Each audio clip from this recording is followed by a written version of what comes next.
मराठी हिंदी भाषेचा वाद पुन्हा एकदा समोर आलाय। कल्याणमध्ये परप्रांतीय महिलेने मराठी बोलण्यावरून वाद घातल्यानंतर मनसेने आक्रमक भूमिका घेतली आहे। नेमकं काय घडलंय तुम्हीच पहा।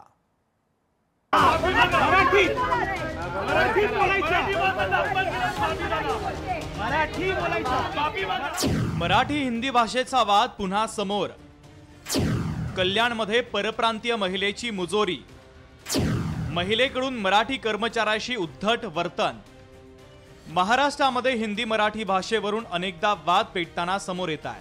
आता कल्याणमधील वसंत व्हॅली परिसरातील डीमार्ट मध्ये हिंदी मराठी भाषेचा वाद पेटला। अनेक हिंदी भाषिकांना मराठी समजते आणि मराठी बोलताही येते, मात्र तरीही काही जण मुद्दाम मराठी बोलण्यास नकार देत हिंदीतच आग्रह धरत असतात। मराठी बोलणाऱ्यांशी गैरवर्तन करतात, त्यांच्यावर मुजोरी सुद्धा दाखवतात। कल्याणमधील डीमार्ट मध्ये मराठी हिंदी भाषेवरून वाद निर्माण झाला। सामान खरेदीच्या वेळी परप्रांतीय महिलेनं मुजोरी केली।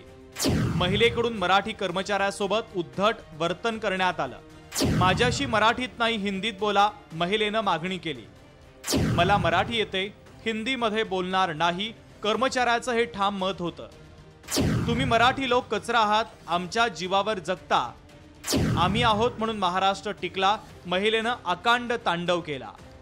परप्रांतीय महिलेच्या गैरवर्तणुकीचा उपस्थित नागरिकांनी निषेध केला आणि मनसेच्या कार्यकर्त्यांना संबंधित घटनेची माहिती देण्यात आली। मनसेचे कार्यकर्ते घटनास्थळी पोहोचले। मराठी लोकांबद्दल वायफळ बडबड करणाऱ्या महिलेला आणि तिच्या मुलाला डीमार्टच्या बाहेरच घेरलं। मनसेच्या कार्यकर्त्यांनी महिलेला जाब विचारला आणि आक्रमक भूमिका घेतली। मनसेच्या या भूमिकेनंतर डीमार्ट परिसरामध्ये तणावाचं वातावरण निर्माण झालं होतं। तर ह्या घटना आपल्या कल्याण सारख्या ऐतिहासिक शहरात घडत असतील आणि महाराष्ट्र राज्यात घडत असतील तर ते महाराष्ट्र नवनिर्माण सेना कधी पण सहन करणार नाही। जिथे मराठीचा आणि महाराष्ट्रीय माणसाचा आणि महाराष्ट्राचा अपमान होईल तिथे बिंदास लाथ मारा। परप्रांतीय महिलेला माफी मागायला लावली आमच्या ताईची आणि आता तिला आम्ही पोलीस स्टेशनला कायद्याने जमा करतो आहे आणि तिच्यावर गुन्हा दाखल करायला आम्ही सांगणार आहे। आणि त्या बाईला तिच्या मुलाला दोघांनाही मराठी व्यवस्थित समजत होतं, तरी सुद्धा हे लोक मुद्दाम केवळ खोड काढण्याच्या दृष्टीने, अपमान करण्याच्या दृष्टीने मराठी भाषेचा अपमान करत होते। त्यामुळे मी इथे लगेचच आपले जे मनसेचे पदाधिकारी आहेत, अनिलदा आहेत किंवा ताई आहेत, गणेश आहेत, या सगळ्यांना इथे बोलवलं आणि त्यांना हे सांगितलं की बाबा असा प्रॉब्लेम झालेला आहे, त्यांनी योग्य ती शिक्षा त्या बाईला आता द्यायची जबाबदारी घेतलेली आहे। आणि या सगळ्यांच्या सपोर्टमुळे राजसाहेब ठाकरेंनी जे सांगितले भाषेवरती जो कोणी बोलेल त्याला लाथ मारलीच पाहिजे, हे जे शासनाने सांगितलेलं आहे ते अगदी तंतोतंत पाळून आम्ही आज त्या बाईला पोलीस स्टेशनला केलेलं आहे। परिस्थिती नियंत्रणात आणण्यासाठी पोलीस देखील त्या ठिकाणी दाखल झाले, मात्र मनसेचे कार्यकर्ते महिलेने माफी मागावी यासाठी आग्रही होते।